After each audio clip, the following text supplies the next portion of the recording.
There have been reports of a prank involving ride-hailing apps like Bolt and Uber between Nigeria and South Africa.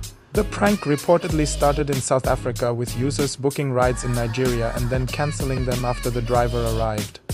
This caused frustration and financial loss for Nigerian drivers, who were left waiting for rides that never materialized. Nigeria responded in kind, with users in Nigeria booking rides in South Africa and cancelling them. The prank war has been attributed to the ongoing rivalry between the two countries, which has been fueled by various factors, including political tensions, economic competition, and cultural differences. Some have also seen the prank as a reflection of the xenophobia and racism that exists in both countries.